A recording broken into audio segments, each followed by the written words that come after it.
The Art of War by Sun Tzu, translated by Lionel Giles. Part 7. Maneuvering. Sun Tzu said, "In war, the general receives his commands from the sovereign. Having collected an army and concentrated his forces, he must blend and harmonize the different elements thereof before pitching his camp. After that comes tactical maneuvering, than which there is nothing more difficult. The difficulty of tactical maneuvering consists in turning the devious into the direct, and misfortune into gain. Thus, to take a long and circuitous route, after enticing the enemy out of the way, and those starting after him, to contrive to reach the goal before him, shows knowledge of the artifice of deviation. Maneuvering with an army is advantageous, with an undisciplined multitude most dangerous. If you set a fully equipped army in march in order to snatch an advantage, the chances are that you will be too late. On the other hand, to detach a flying column for the purpose involves the sacrifice of its baggage and stores. Thus, if you order your men to roll up their buff coats and make forced marches without halting day or night, covering double the usual distance at a stretch, doing 100 li in order to wrest an advantage, the leaders of all your 3 divisions will fall into the hands of the enemy. The stronger men will be in front, the jaded ones will fall behind, and on this plan only 1/10 of your army will reach its destination. If you march 50 li in order to outmaneuver the enemy, you will lose the leader of your first division, and only half your force will reach the goal. If you march 30 li with the same object, 2/3 of your army will arrive. We may take it then that an army without its baggage train is lost. Without provisions, it is lost. Without bases of supply, it is lost. We cannot enter into alliances until we are acquainted with the designs of our neighbours. We are not fit to lead an army on the march unless we are familiar with the face of the country, its mountains and forests, its pitfalls and precipices, its marshes and swamps. We shall be unable to turn natural advantage to account unless we make use of local guides. In war, practice dissimulation and you will succeed. Whether to concentrate or to divide your troops must be decided by circumstances. Let your rapidity be that of the wind, your compactness that of the forest. In raiding and plundering be like fire, in immovability like a mountain. Let your plans be dark, and impenetrable as night, and when you move, fall like a thunderbolt. When you plunder a countryside, let the spoil be divided amongst your men. When you capture new territory, cut it up into allotments for the benefit of the soldiery. Ponder and deliberate before you make a move. He will conquer who has learnt the artifice of deviation. Such is the art of manoeuvring. The Book of Army Management says, "On the field of battle, the spoken word does not carry far enough. Hence the institution of gongs and drums. Nor can ordinary objects be seen clearly enough. Hence the institution of banners and flags. Gongs and drums, banners and flags, are means whereby the ears and eyes of the host may be focused on one particular point. The host thus forming a single united body, it is impossible either for the brave to advance alone, or for the cowardly to retreat alone. This is the art of handling large masses of men. In night fighting, then, make much use of signal flyers and drums, and in fighting by day, of flags and banners, as a means of influencing the ears and eyes of your army. A whole army may be robbed of its spirit. A commander-in-chief may be robbed of his presence of mind.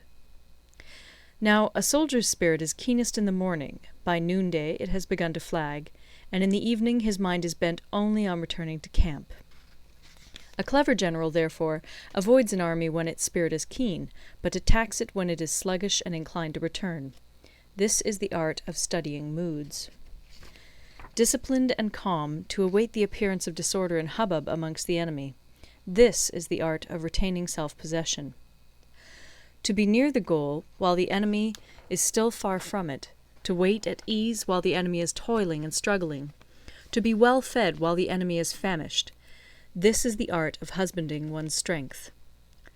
To refrain from intercepting an enemy whose banners are in perfect order, to refrain from attacking an army drawn up in calm and confident array, This is the art of studying circumstances.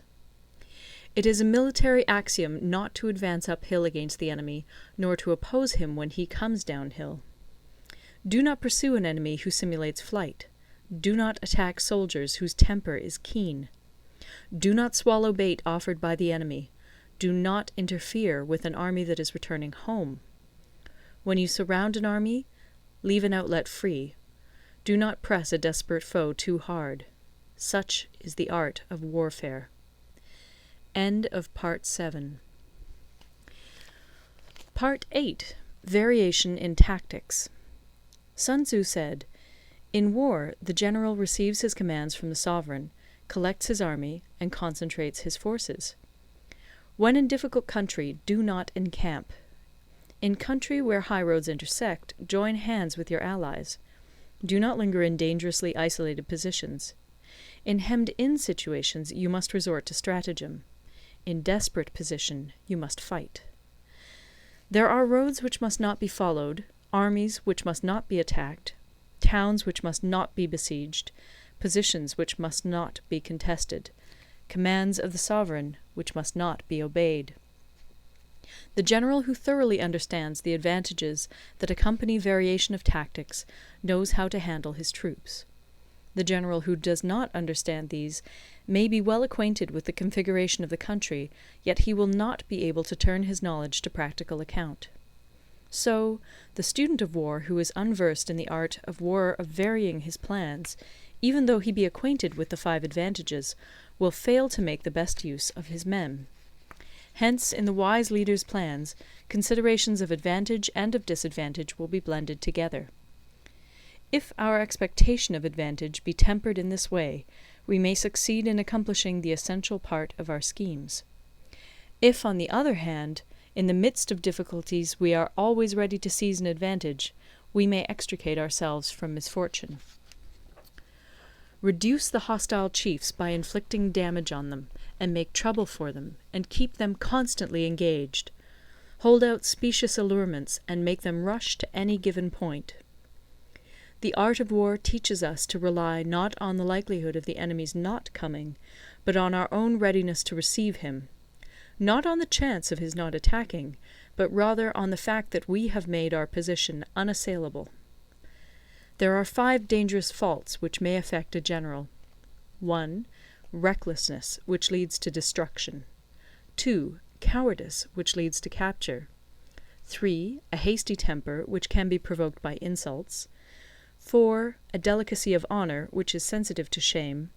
5. Over-solicitude for his men, which exposes him to worry and trouble. These are the 5 besetting sins of a general, ruinous to the conduct of war.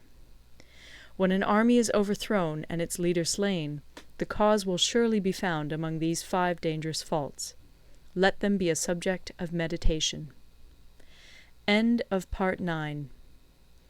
Recorded in Toronto, Ontario by Moira Fogarty, October 2006.